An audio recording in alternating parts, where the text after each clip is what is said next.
Two German Shepherd puppies were screaming into the dark on the side of a mountain road, pressing their bodies against a mother who was no longer moving. Not barking, screaming. The kind of sound that punches through glass and engine noise, and 3 months of a man trying very hard not to feel anything. A Navy SEAL named Caleb Hurst was driving past when that sound reached him. He had every reason to keep going. He had no reason left to stop. He stopped anyway. What happened next, nobody saw coming. Not even him. Before we go further, tell us in the comments where you are watching from. We want to see how far this story travels. Please subscribe and follow it all the way to the end. This one matters. Caleb Hurst was not driving anywhere in particular. That was the truth he would not have said out loud to anyone who asked. Because saying it out loud would have required explaining what it meant. And explaining what it meant would have required going back to Yemen. And going back to Yemen was the one place in the universe Caleb had spent 3 months trying not to go. So he drove. Mountain roads after midnight on the Blue Ridge. Because at that hour, the roads were empty. And empty meant quiet. And quiet meant the only sound was the engine and his own breathing. And Ranger shifting his weight in the passenger seat. And those were sounds he could manage. Ranger was 4 years out of active deployment. A German Shepherd with a tan and black coat, and amber eyes that still moved the way combat-trained eyes move.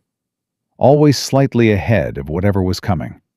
Always reading the room before the room announced itself. Ranger had been Caleb's MWD partner through 2 tours before a training accident ended the dog's operational career, and Caleb had spent 60 days fighting a wall of paperwork to bring him home.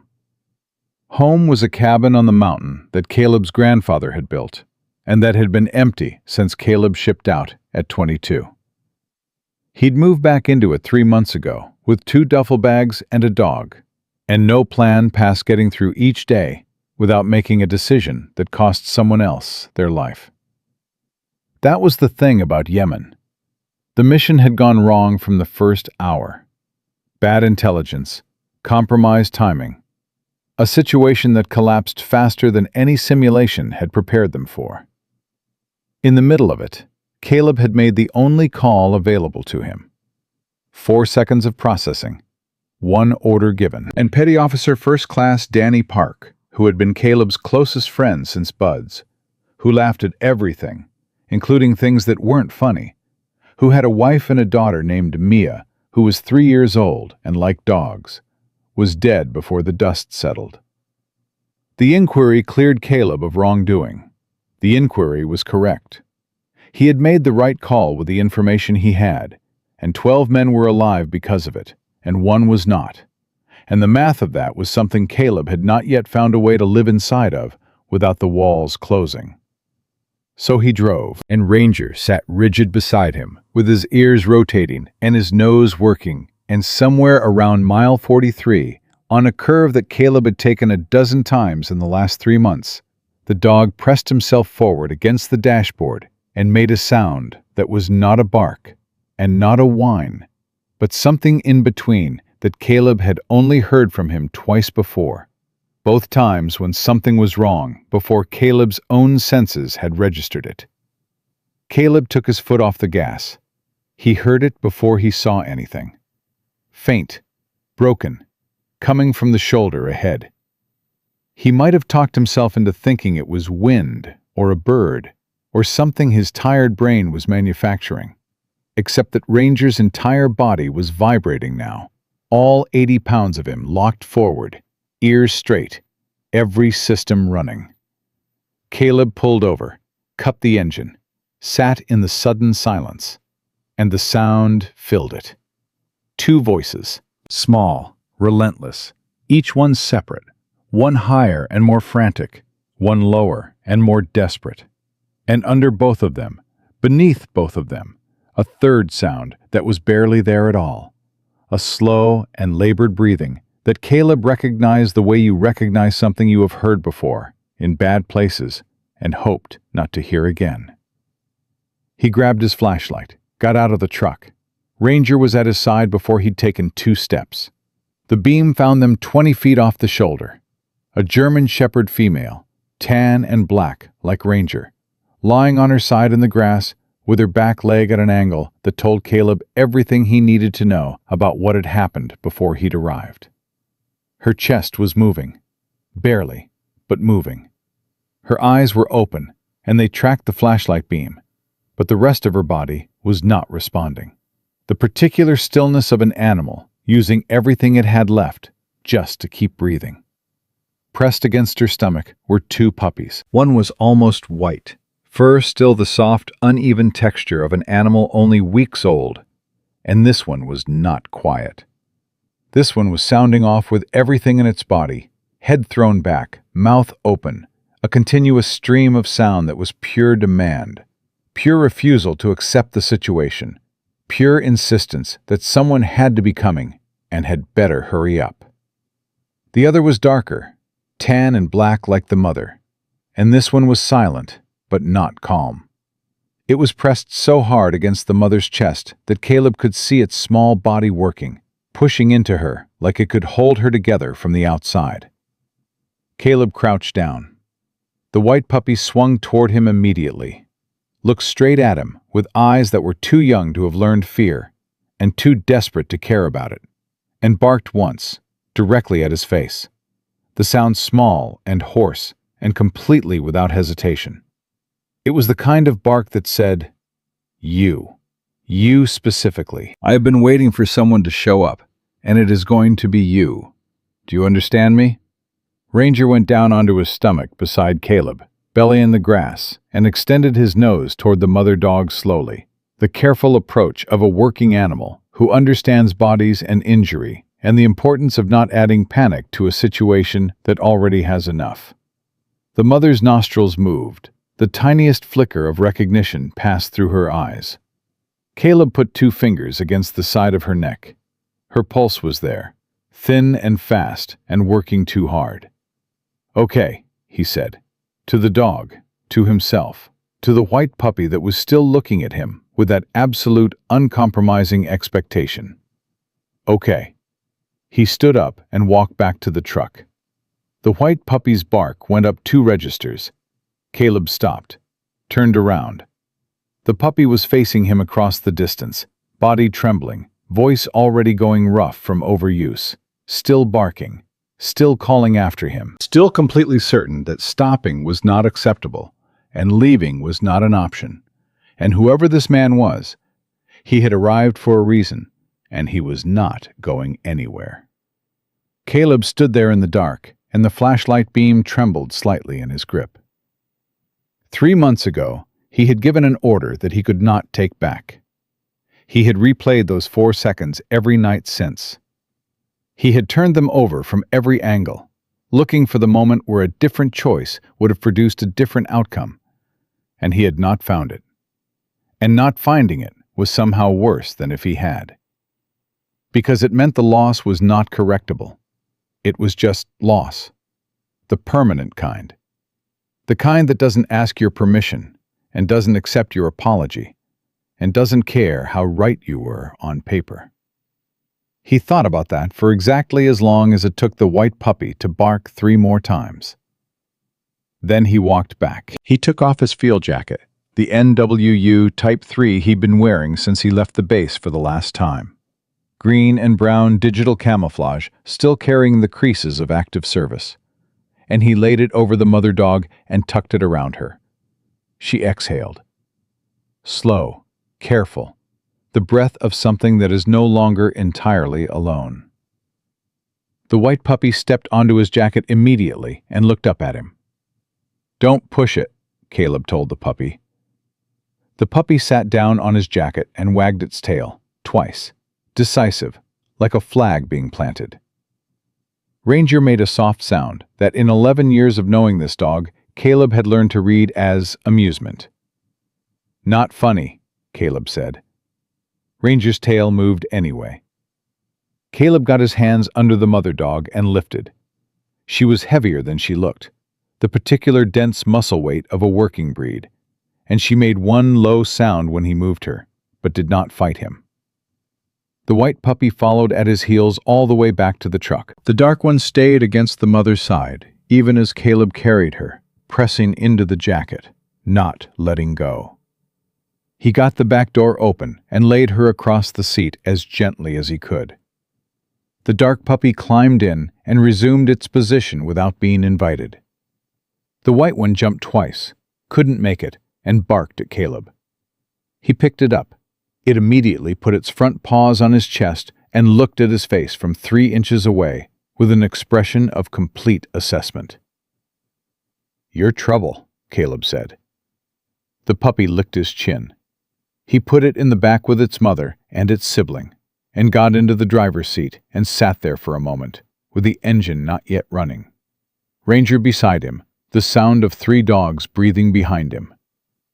The nearest person he knew on this mountain was Walt Greer, 68 years old, Army veteran, widower, lived 4 miles up the ridge in a cabin that always had a light on. Caleb had never knocked on Walt's door, had exchanged maybe 30 words with the man in 3 months. But Walt had a truck and a level head and a history that meant he would not make the situation harder to manage by panicking. Caleb started the engine. His phone showed 1 bar of signal.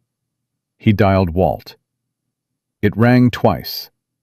Walt picked up on the 3rd ring, and his voice was fully awake. The voice of a man who has spent enough years on alert that sleep and wakefulness have stopped being very different from each other. "Greer? It's Caleb Hurst, from the lower cabin. I know who you are, son. I need your table, and I need you to be awake. I've got an injured dog and 2 puppies, and I'll be there in 7 minutes. A pause. Not hesitation. Assessment. Drive straight to the back. Light'll be on.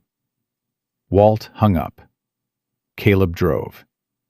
Behind him, the white puppy made one small sound, testing the silence, and then went quiet. When he pulled up to Walt's cabin 6 minutes later, the back porch light was burning, and Walt was already standing in the doorway, with a flashlight in one hand and his reading glasses pushed up on his forehead, wearing the expression of a man who has seen enough of the world to understand that 7 minutes notice situations rarely improve by moving slow.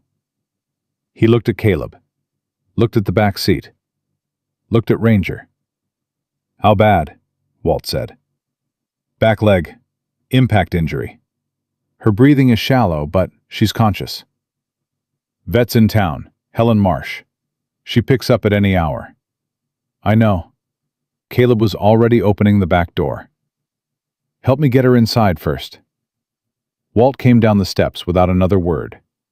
He moved with the careful efficiency of a man who had done physical work his entire life and still trusted his body to do what he told it. He took the mother dog's rear half, while Caleb took the front, and they carried her into the warm light of the back room and laid her on the table that Walt had already cleared. Caleb looked at him. "You cleared the table before I got here," Caleb said. "You said injured dog," Walt said.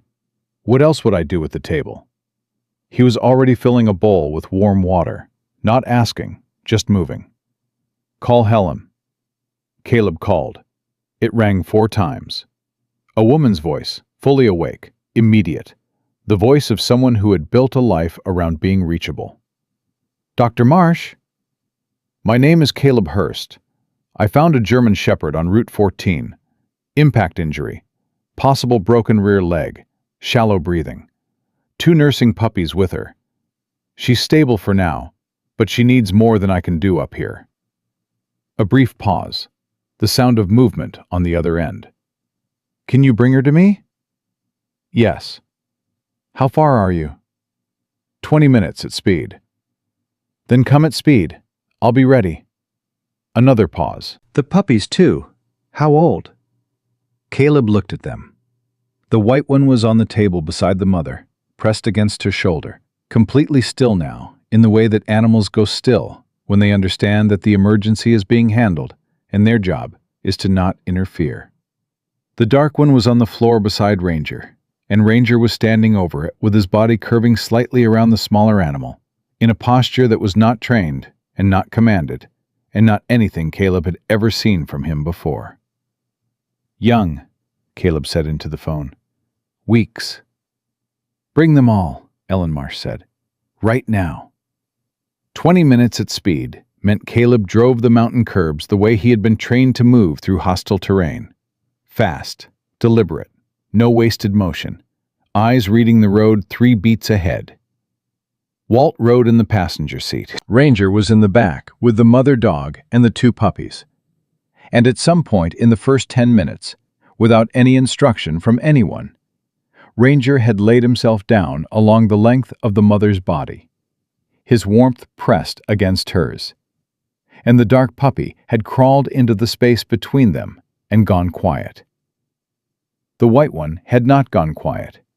It was not built for quiet.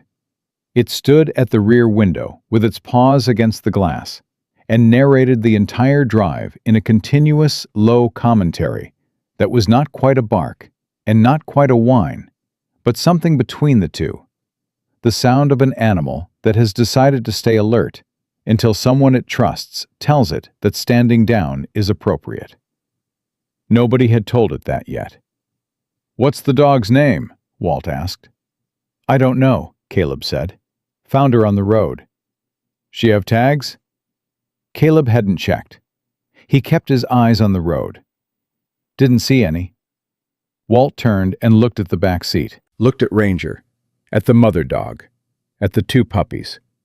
He was quiet for a moment, the particular quiet of a man processing information and deciding what it means before he speaks.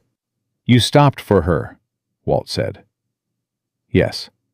"You've been driving these roads for 3 months," Walt said. "Every night, near as I can tell. Never stopped for anything."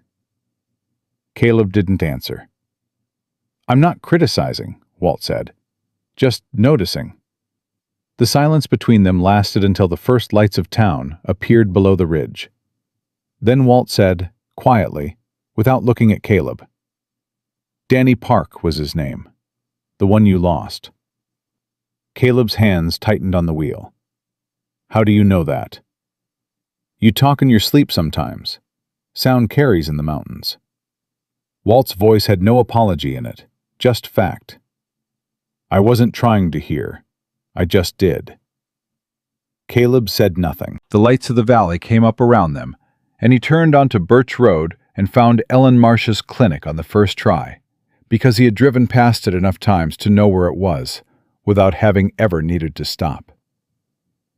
Ellen was standing at the open bay door when they pulled in. She was 55, compact, with short gray hair and the hands of someone who had spent 30 years doing work that required both strength and precision. She looked at the back seat before Caleb had fully stopped the truck and was already moving around to the rear door. "How long ago did you find her?" she said, opening the door, her hands going immediately to the mother dog's neck, her fingers reading the pulse the way Caleb's had, but faster, with 30 years of language behind the touch. 45 minutes, Caleb said. "She conscious the whole time?" "Yes." "Good."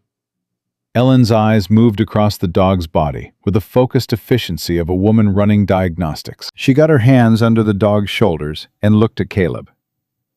"Take the rear. Don't let the leg move." They carried her in together. Walt stayed with the puppies. Inside, under the clinic lights, the mother dog looked worse than she had on the mountain, and better than she had in Caleb's worst estimate during the drive, which he understood meant he didn't fully know yet what they were dealing with. Ellen worked for 20 minutes without speaking to anyone except herself, a continuous, low murmur of observations and assessments that she made in the way some people think out loud without meaning to. X-ray, palpation, vital signs run twice. At one point, she looked up at Caleb and said, "She's been nursing recently. Milk's still coming in." "The 2 pups," Caleb said. "They're outside." "I know. Walt brought them in 2 minutes ago. They're in the warm box in the side room." She looked back down at the dog. "She needs surgery on that leg. Tonight, if possible. Tomorrow morning at the latest. The break is clean, but complex. She'll recover, but recovery means weeks of limited movement and controlled care. She pressed 2 fingers against the dog's jaw, and the dog moved slightly into the pressure. A small, involuntary lean toward contact. "She's a good dog," Ellen said, the way she might state a medical fact. "Strong. She didn't give up getting here." "She didn't have a choice," Caleb said. "Everybody has a choice," Ellen said. "Animals and people both. She made hers." She straightened and looked at Caleb directly for the first time since he'd arrived. "Tell me what you're planning to do with her." "I found her an hour ago." "I know that. I'm asking what you're planning." Caleb looked at the dog on the table, at the way she was breathing now, slower, slightly less labored, the particular quality of an animal that has been told it is not alone and has begun, very carefully, to believe it. "I don't have a plan," he said. "You drove her down a mountain at midnight," Ellen said. "That's the beginning of a plan, whether you've named it yet or not." She pulled off her gloves. "The puppies need feeding every 2 hours. I can do it tonight and show you the protocol, but after that, someone has to take over. I have 7 other patients and a practice to run. I can't be a nursing station." "I'll do it," Caleb said. The words came out before the thought finished forming, which was how he knew they were true. Ellen looked at him for a moment, reading something in his face that she did not comment on. "You know what every 2 hours means?" "Yes." "It means you don't sleep." "I know what it means." She held his gaze 1 second longer. Then she nodded. "All right, let me show you the formula."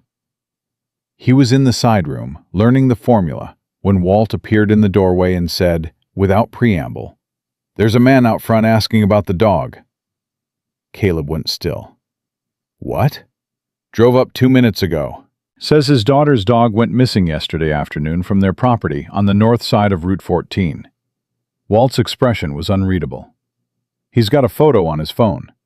Caleb set down the formula, walked out to the front room. The man standing at the front desk was in his mid-40s, wearing a jacket still damp from rain, with the look of someone who had not slept and did not particularly care whether that was visible.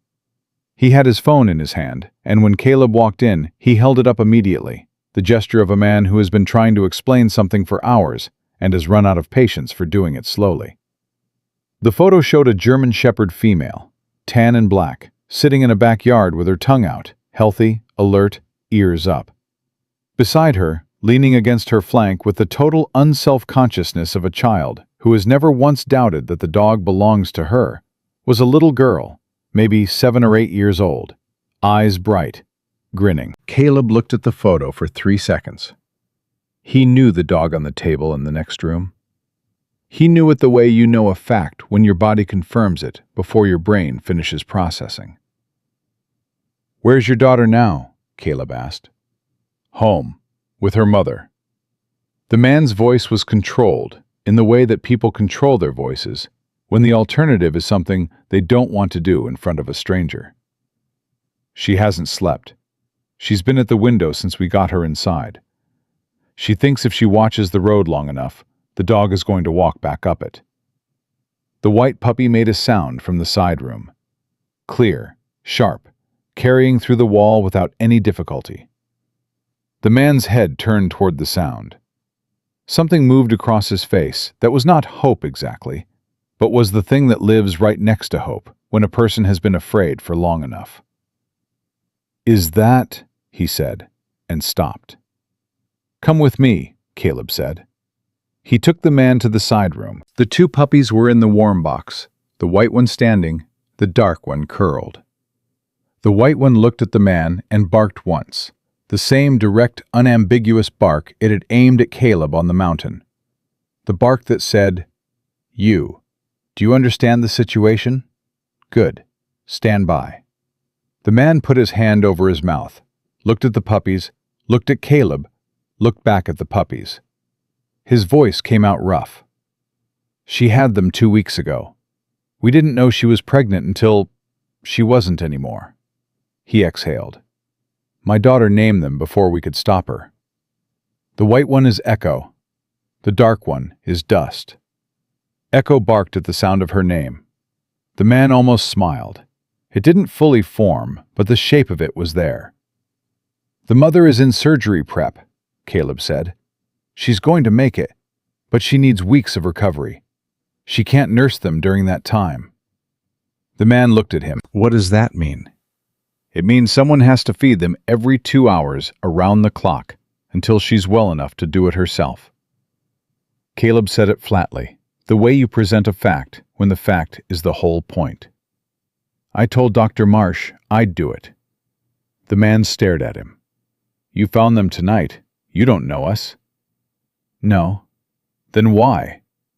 Caleb looked at Echo, who was looking back at him with those eyes that didn't know how to be anything other than direct. He thought about the white puppy's bark on the mountain road, that small, furious voice aiming itself at a man who had given himself very strong reasons not to stop, and refusing to accept any of them. Because she asked me to, Caleb said. The man didn't ask him to explain that. Maybe he understood it. Maybe he was too tired to need an explanation. He put out his hand. James Cho. Caleb shook it. Caleb Hurst. My daughter is going to want to know your name, James said. She's going to want to thank you. She doesn't have to. I know she doesn't have to. James looked at the puppies again. At Echo standing in the warm box with her front paws on the edge, watching both of them with the alert intensity of a small creature that has decided it is in charge of monitoring the adults in the room.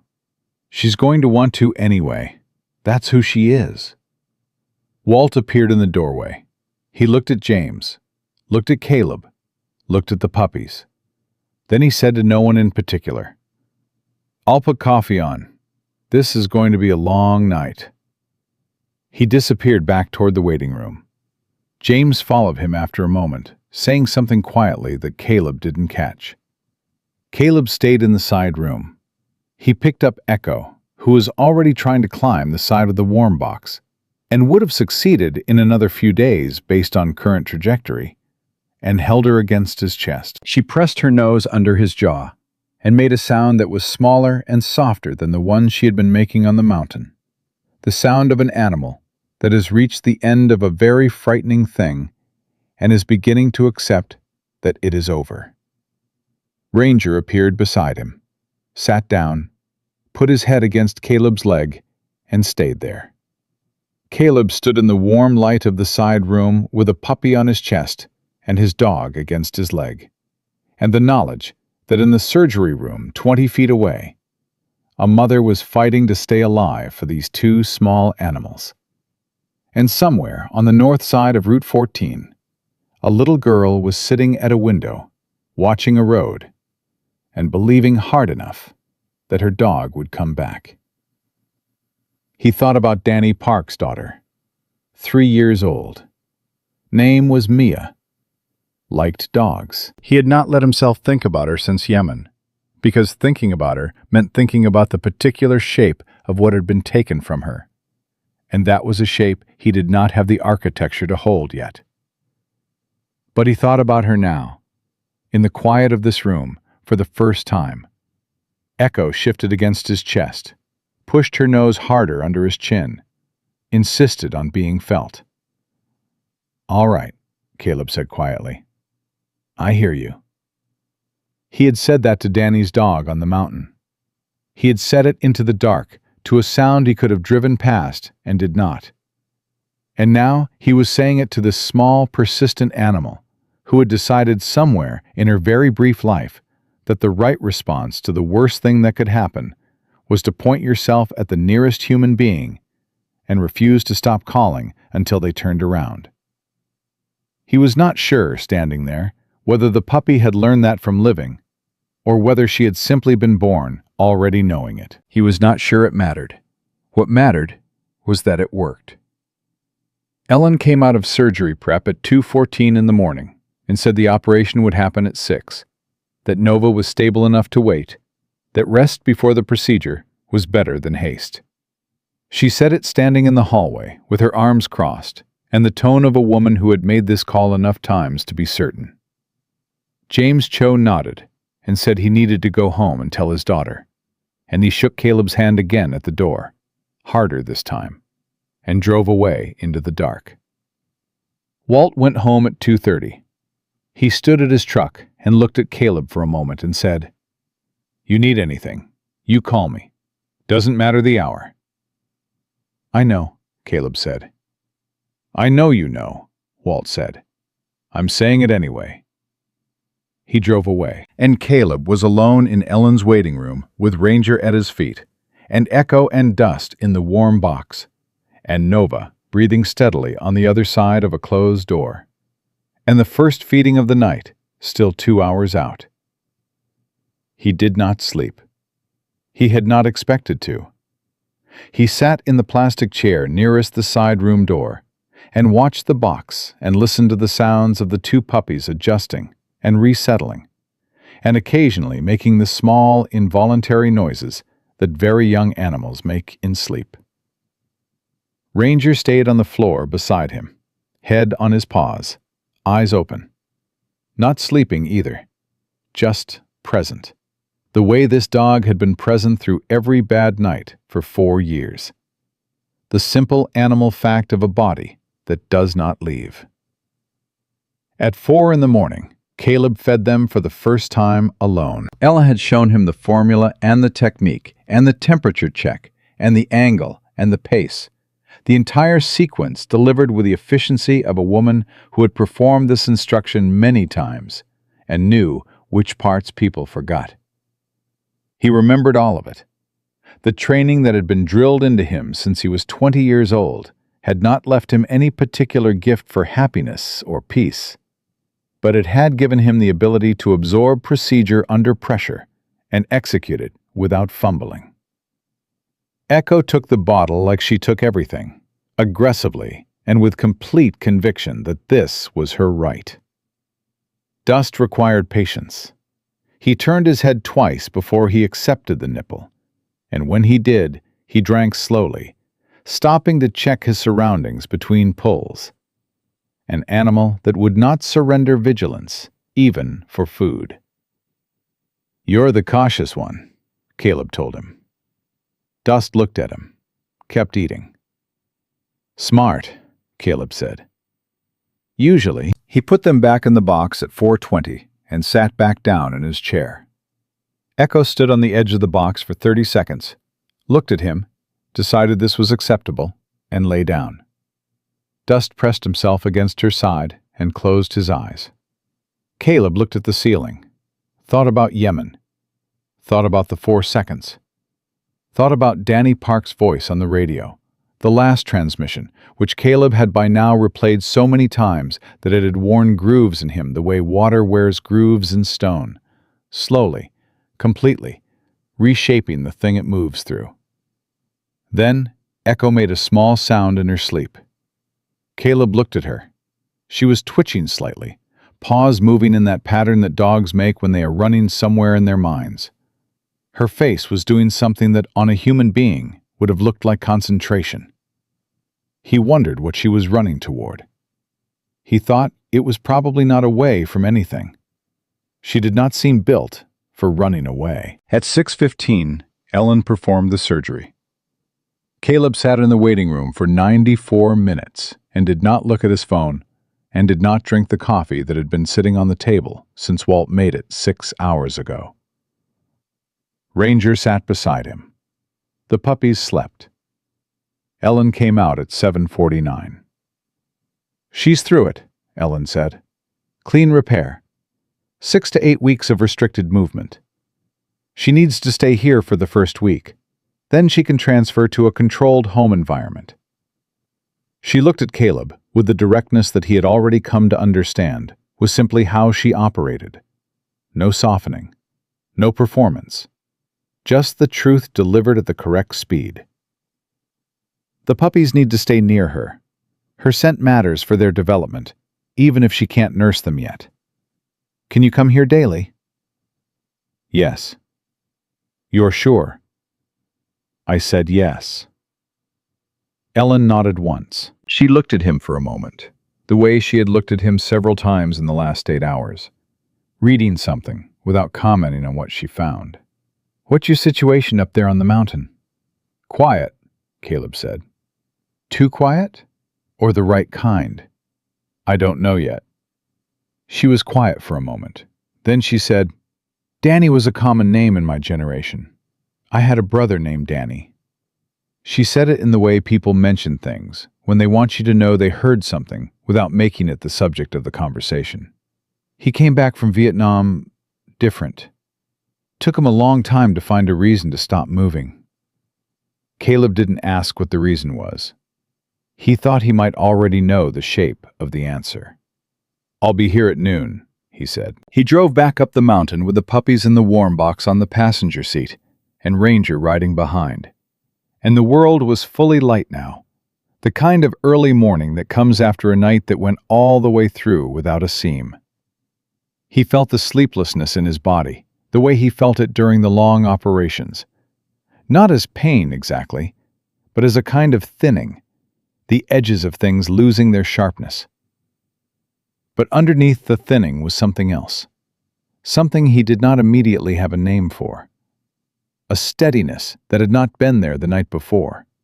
Not peace, not resolution.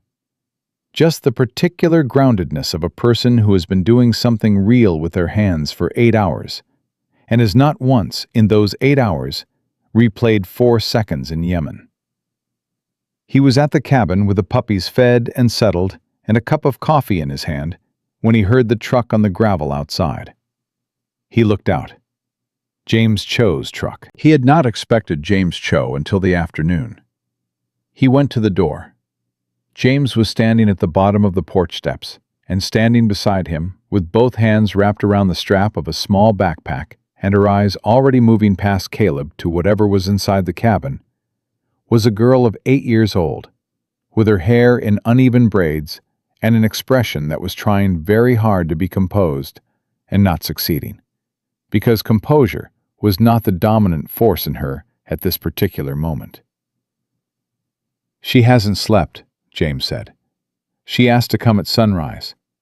I held her until 7. The girl looked at Caleb. "Is Echo here? And Dust? And Nova?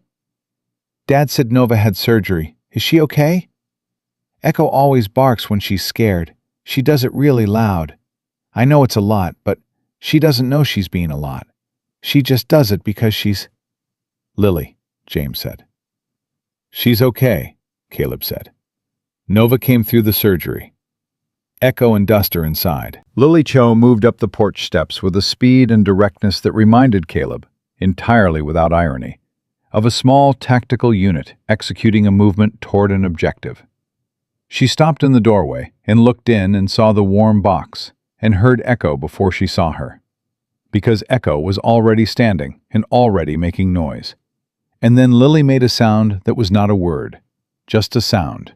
The sound of 8 years of open, uncalculated feeling released all at once. She crossed the room and picked Echo up, and Echo climbed her like a tree and licked her face with the systematic dedication of an animal covering ground. And Lily laughed and cried at the same time, in the way that children do without being embarrassed about it, because they have not yet learned that those two things are supposed to happen separately. Dust lifted his head from the box, looked at Lily, then, slowly, the way he did everything, he stood and walked to the edge of the box and pressed his nose against Lily's knee. She reached down without looking and put her hand on his head. And Dust, for the first time since Caleb had found them, made a sound that was not silence and not distress, but something in between, a small, low tone that Caleb had no word for, except release. James was standing in the doorway watching his daughter. His face was doing the thing that parents' faces do when they see their children in the moment after the worst part is over. A particular combination of relief and love and something that is almost grief at the fact that the worst part happened at all. Caleb stood to the side and let it be what it was. After a while, Lily looked up at him. Her eyes were still wet, and she did not appear to care. "Did Echo bark a lot when you found them?" "Constantly," Caleb said. She always does that. When she's scared, she gets loud. Lily scratched Echo behind the ear. I used to try to make her stop, but my mom said maybe she just needs to know someone's listening. She looked at Caleb with the directness that children have before the world teaches them to be oblique. Did it work? The barking? Yes, Caleb said. It worked. Good. Lily nodded, satisfied. The matter settled. What's your dog's name? Ranger. Lily looked at Ranger, who was sitting at his customary position beside Caleb's left leg. What does he do? He used to work with me. Now he lives with me. What kind of work? Military, Caleb said. Lily considered this. Did something bad happen to you? James said quickly, Lily. It's okay, Caleb said. He looked at the girl. Yes, something bad happened. Is that why you live up here by yourself? Partly. She nodded again, slow and serious. My grandpa did that after the war. He lived by himself for a long time. Then he got a dog. She looked at Ranger, then at Echo in her arms. Then back at Caleb with the expression of someone who has just connected 2 points and considers the line between them obvious. Maybe that's why you stopped. Caleb did not answer immediately. He looked at Ranger, at Echo, at Dust standing with his nose against Lily's knee, still making that small, low sound, the one that meant whatever it meant. He thought about pulling over, cutting the engine, sitting in the dark and letting the sound come to him instead of driving away from it. He thought about the specific moment he had turned around on the road, the moment between the decision and the step, which he still could not entirely explain and was no longer trying to. Maybe, he said. Lily apparently found this satisfactory. She sat down on the floor with Echo in her lap and Dust pressing against her side, and began talking to the puppies in a low, continuous voice about everything that had happened since Nova disappeared. A detailed account delivered with the assumption that the dogs understood every word of it and deserved to be informed. James stepped closer to Caleb, spoke quietly. She hasn't talked that much in 2 days. She's catching them up, Caleb said. James looked at his daughter. Her mom wants to meet you, properly. She said to ask if you'd come to dinner when Nova's back on her feet. He paused. That's a few weeks out. I know it's presumptuous. It's not, Caleb said. You don't have to. I know I don't have to. Caleb watched Lily explaining something to Echo with great seriousness, while Echo attempted to eat her braid. I'll come. James exhaled, the sound of a man who had been carrying something for 36 hours, setting it down. Thank you. For all of it. For stopping. Caleb was quiet for a moment. She didn't give me a lot of choice, he said, and he meant the puppy, and both of them knew it, and neither of them said so. From the floor, without looking up from her conversation with the dogs, Lily said, Caleb? He looked at her. I'm going to come back tomorrow, she said. It was not a question. Ranger's tail moved once, just once, slow and certain. Caleb looked at the dog that had never once asked permission to stay beside him, the dog that had been there through every bad night and every empty morning and every hour on the mountain road when Caleb had been driving nowhere and calling it surviving. Okay, Caleb said. Come back tomorrow. Lily came back the next day, and the day after that, and the day after that. She came every afternoon after school, always with the same backpack, always walking up the porch steps with the same purpose. And she always went straight to the warm box before she took her jacket off. She learned the feeding schedule without being taught it. On the 4th day, she showed up and Caleb handed her the bottle for Echo without a word, and she held it at the right angle and the right pace, and Echo drank without protest, which was not a thing Echo did for everyone. Caleb watched her from across the room. Where'd you learn that?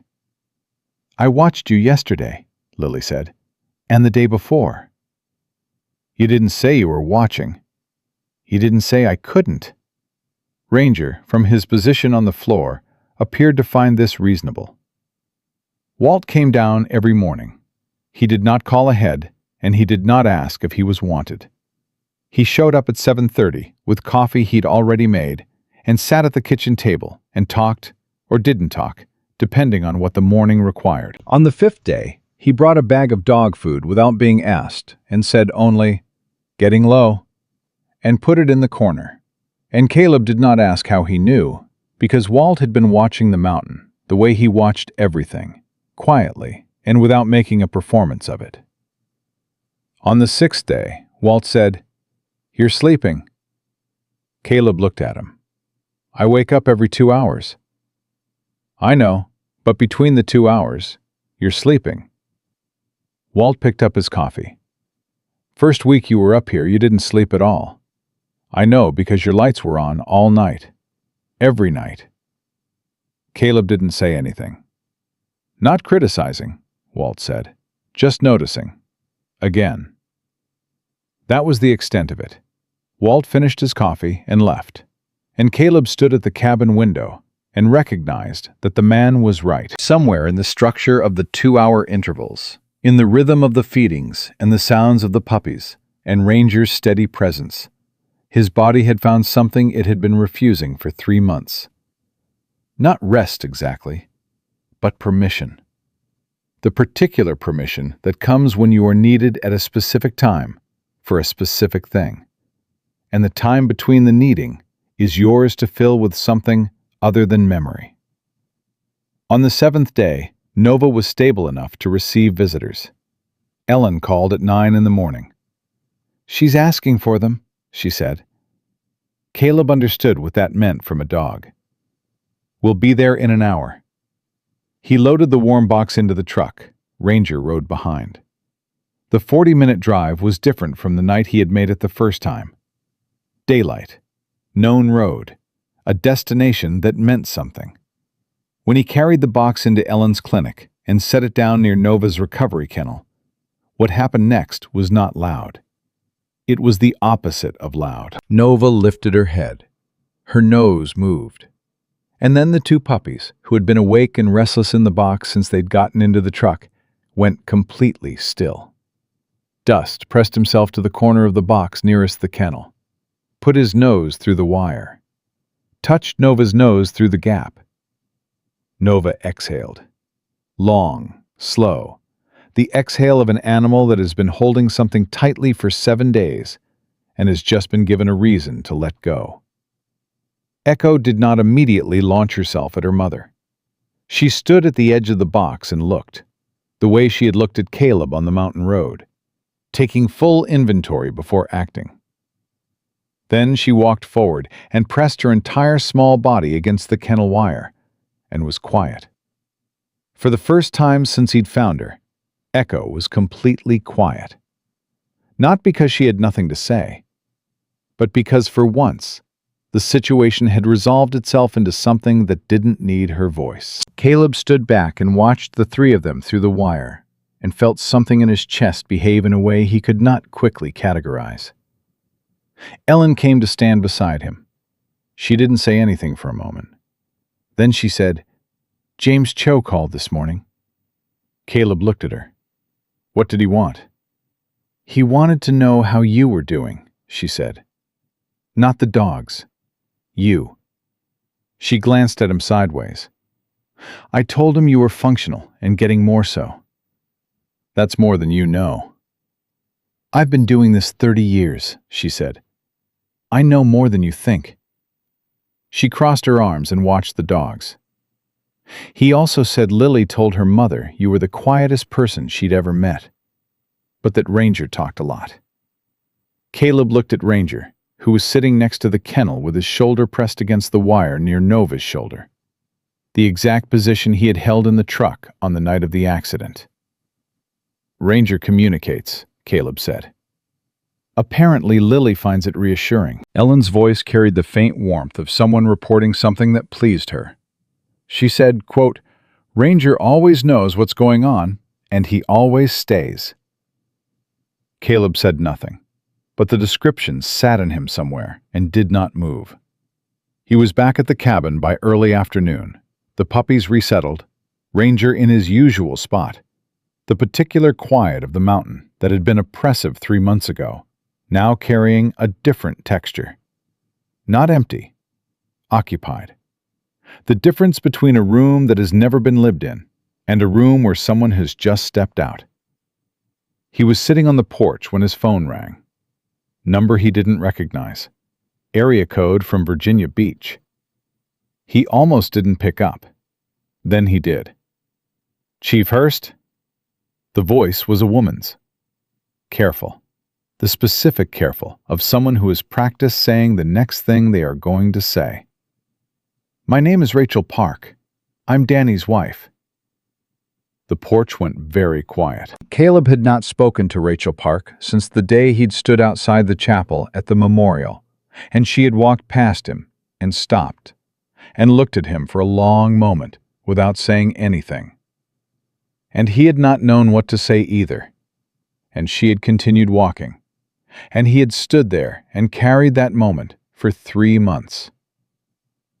"Mrs. Park," he said. His voice came out level. He was grateful for that. "I've been trying to find the right time to call," she said. "I don't think there is a right time, so I'm calling now." A pause. He could hear her steadying herself. "I don't want you to answer this right now. I just want to say it and have you hear it. Can you do that?"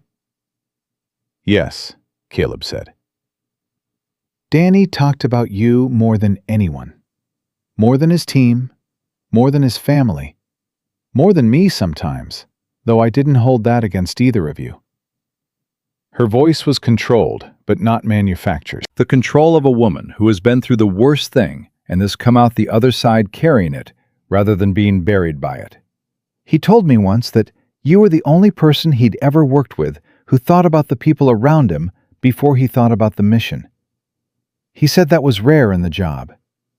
He said that was why he trusted you." She paused. "He trusted you with his life, Caleb. He made that choice every single time. And I need you to understand that what happened in Yemen was not a betrayal of that trust." Caleb was looking at the tree line, not seeing it. "The inquiry said the same thing," he said. His voice came out quieter than he intended. "I'm not the inquiry," she said. "I'm his wife. And I'm telling you that he would not want what he meant to you to become the reason you stop living." Another pause. "Mia asked about you last week. She wanted to know if you had a dog. I told her you did." A beat of silence.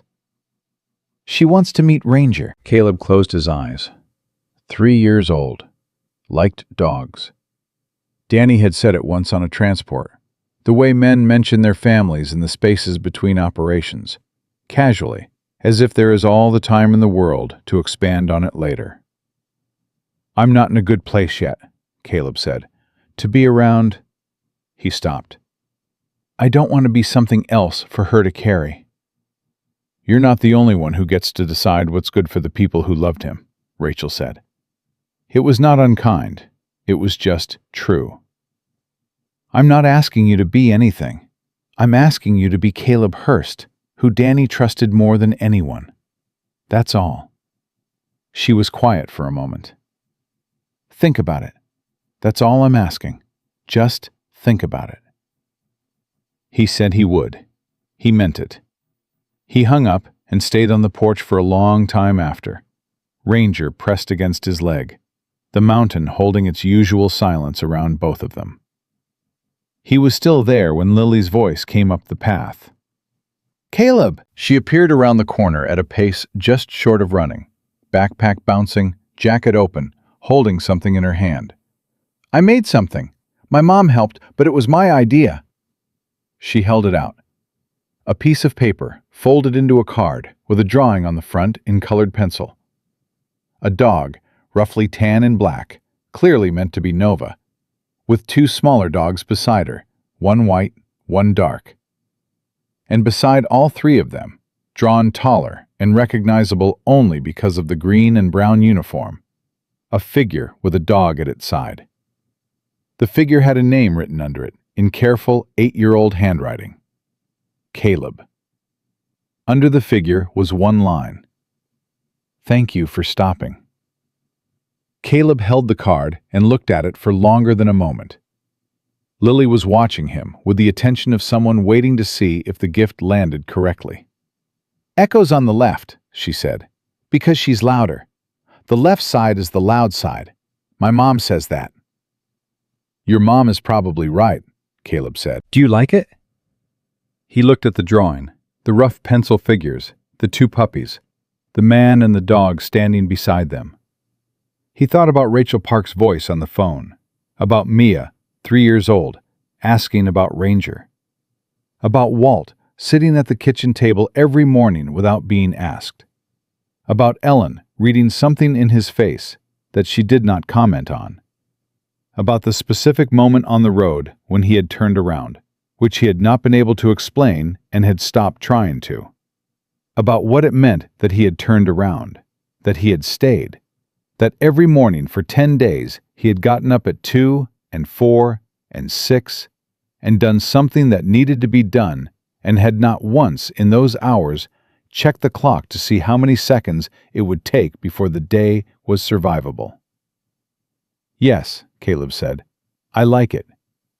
Lily smiled, the full, unselfconscious smile of a child who has not yet learned to hold back. She dropped her backpack on the porch and went inside to see the puppies, calling to Dust before she was through the door, and Ranger got up and followed her, because Ranger had apparently decided that where the girl went was worth going.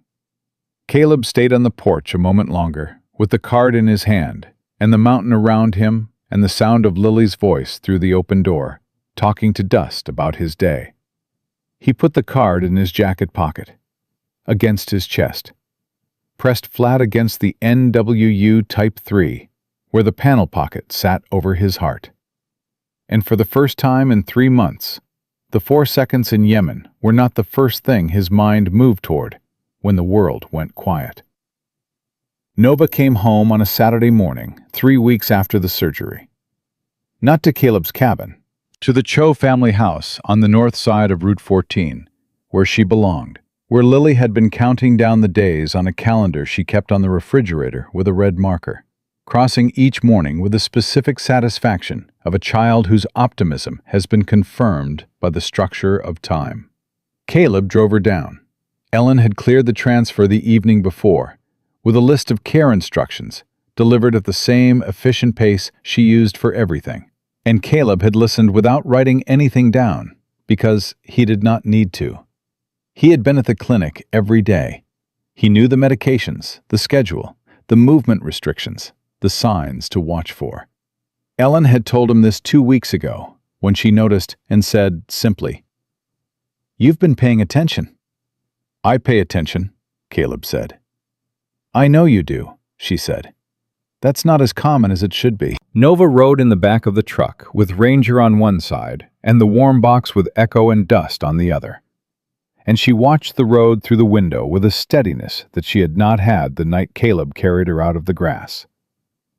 She had regained weight. Her coat was back. She held herself with the self-possession of an animal that has been through a hard thing and has finished being defined by it. Lily was in the driveway before Caleb stopped the truck. She did not run to him. She did not run to the truck. She went completely still, standing in the driveway with her hands pressed flat against the sides of her legs, watching the rear window. And when Nova's face appeared, she made a sound that was barely audible, and then covered her mouth with both hands and stood there while Caleb opened the door and Nova stepped down, careful on her healing leg, and walked to Lily and pressed her whole head against the girl's stomach and stayed there. Lily put her arms around Nova's neck and bent over her and did not try to control what her face was doing. James Cho stood at the door watching his daughter. His wife, Sarah, stood beside him with her hand on his arm, and neither of them said anything, because there was nothing to say that would improve on what was already happening. Caleb stood beside the truck and gave the moment everything it needed, which was space and silence, and no one moving through it until it was finished. When Lily finally straightened up, her eyes were wet and her voice was entirely steady. "I knew you were coming back," she told Nova. Then she looked at Caleb. "I knew you would bring her." "You didn't know that," Caleb said. "You hoped it." Lily considered this with the seriousness she gave everything. "What's the difference?" Caleb thought about it. About driving the mountain roads at midnight looking for silence. About the moment before he turned around on Route 14. About 4 seconds in Yemen that he had measured so many times they had worn themselves smooth. About what it meant to stop and stay and show up at 2 in the morning and 4 in the morning and do the next thing because the next thing needed doing. "Hope is when you believe something good is possible," he said. "Knowing is when you stop giving yourself a way out." Lily thought about that for a long moment. Then she nodded. "Then I knew," she said, and went inside with Nova. Sarah Cho came down the porch steps and shook Caleb's hand with both of hers and said thank you in the specific way that people say it when the words are not enough and they know it and are saying them anyway because silence would be worse. She was a small woman with steady eyes and the manner of someone who paid close attention to people without making them feel watched. And she looked at Caleb the way Ellen had looked at him, reading something without commenting on it. "Dinner is at 6, she said. "James told you about dinner." "He did." "You're staying," she said. It was not phrased as an invitation. "I'm staying," Caleb said. James laughed from the doorway. The first time Caleb had heard him laugh. It was a good laugh, brief and real. Caleb went back to the cabin in the afternoon to feed Echo and Dust, who were staying 1 more week before moving back to the Cho house. Walt was at the kitchen table when he got in, which was not unusual. But Walt had his hands around his coffee and was looking at the table with an expression that Caleb recognized as the expression Walt wore when he had decided to say something and was choosing the right approach. Caleb sat down across from him. "Say it." Walt looked up. "Rachel Park called me." Caleb went still. "She found my number through the Veterans Network," Walt said. "She wanted to know how you were doing. She said she'd talked to you, and she wasn't sure she'd said the right things, and she wanted someone who knew you to tell her honestly." He paused. "I told her I'd known you 3 months, and most of it at a distance. She said that was probably more useful than someone who'd known you too long to see straight." Caleb looked at the table. "She's coming to Virginia," Walt said. "Next weekend. She's bringing Mia." He let that sit for a moment. "She's not asking anything from you. She wanted me to say that specifically. She's coming because she needs to be moving forward, and she says she can't do that without closing the distance between herself and the people Danny trusted." Walt wrapped both hands around his cup. "She said Danny told her once that if anything happened to him, the person she should talk to was you, because you were the one who understood why he did the job, not just that he did it." The quiet in the cabin was complete. Even Echo in the warm box had gone still. Caleb looked at his hands on the table, thought about Rachel's voice on the phone, controlled and direct, and carrying something beneath the control that was not anger and not blame, but something that required more courage than either. Thought about Mia, 3 years old, asking if he had a dog. Thought about Danny Park on a transport plane, talking about his daughter the way men talk about the things that are worth everything. Casually, carefully, as if the casualness is the only container strong enough to hold it. "Where's she staying?" Caleb said. "There's a place in town. She's not expecting you to host her." I know she's not. Caleb looked at Walt. Tell her to come up to the cabin. She and Mia. Just for a morning. I want Mia to meet Ranger. Walt nodded.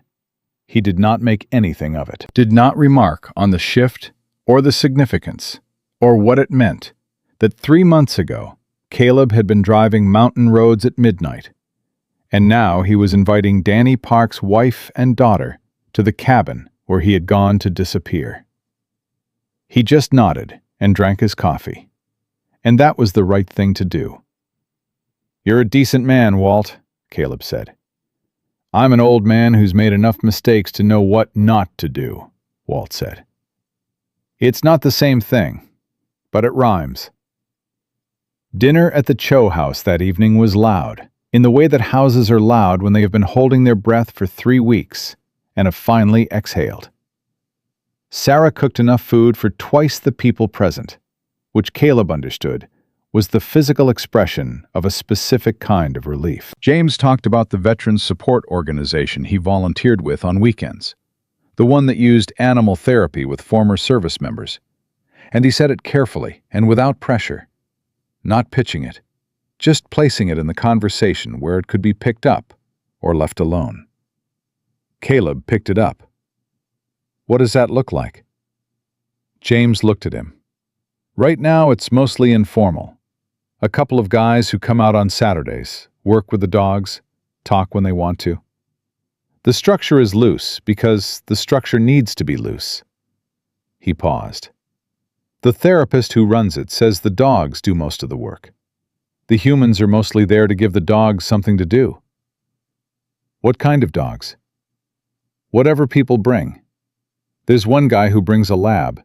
Another one brings a beagle that is entirely too confident for its size. James looked at Ranger, who was under the table near Lily's feet, where he had positioned himself 20 minutes into the meal and apparently intended to remain. A shepherd would carry weight in that room. Caleb was quiet for a moment. Which Saturdays? James kept his expression level. All of them. 9 in the morning. Caleb did not say yes. He did not say no. He looked at Ranger under the table, and at Lily feeding Dust a piece of chicken she thought no one was watching, and at Nova lying near the door with her leg extended, resting, breathing, present, alive in the room she was supposed to be in. He thought about what it cost to stop, and what it cost not to. I'll come once, Caleb said. See how it sits. James nodded the same way Walt nodded, without making it into anything larger than it was, which made it exactly as large as it needed to be. After dinner, Lily found him on the porch. She sat beside him without asking, and pulled Echo into her lap.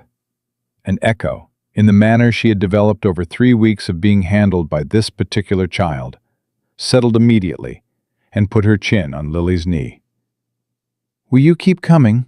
Lily asked. Not the dinner, not Saturdays, just coming. The question as simple as she was. Caleb looked out at the dark and the mountain beyond it, the same mountain he'd been driving without destination for 3 months, the same road that had a curve in it where everything had changed because a small white puppy had decided that silence was not acceptable, and someone had to hear her. Yes, he said. Lily leaned against his arm the way she had begun to do without asking in the last week. The easy, unself-conscious lean of a child who has decided that the space is safe. And she scratched Echo's ears, and Ranger pressed against Caleb's other side. And the night held all of them, without asking for anything in return. Rachel Park arrived the following Saturday. Mia ran straight to Ranger before Rachel finished saying hello. And Ranger, the dog who had spent 4 years in combat and 2 years on a silent mountain, absorbing the grief of the man beside him, lay down on the grass in front of a 3-year-old girl and let her put her arms around his neck and stayed there, completely still, completely certain, for as long as she needed. Caleb watched from the porch with Rachel beside him, and neither of them said anything for a long time. Then Rachel said, "He was right about you." Caleb looked at her. He was right about a lot of things. He was. She watched her daughter and the dog, He said you were the kind of man who stops when he hears something that needs him, even when stopping is hard. She paused. Especially when stopping is hard. On the mountain, the morning was full and clear and entirely present, And Caleb Hurst, who had spent 3 months driving towards silence, had finally, completely, stopped. Not because the loss was smaller, not because the 4 seconds had been rewritten, but because Danny Park had known something about his best friend that Caleb had taken this long to learn about himself. That the men worth trusting are not the ones who never break. They are the ones who hear the sound in the dark and turn around. Every time. Without fail. No matter the cost. That is who Caleb Hurst was. That is who he had always been. And now, for the first time, he knew it too.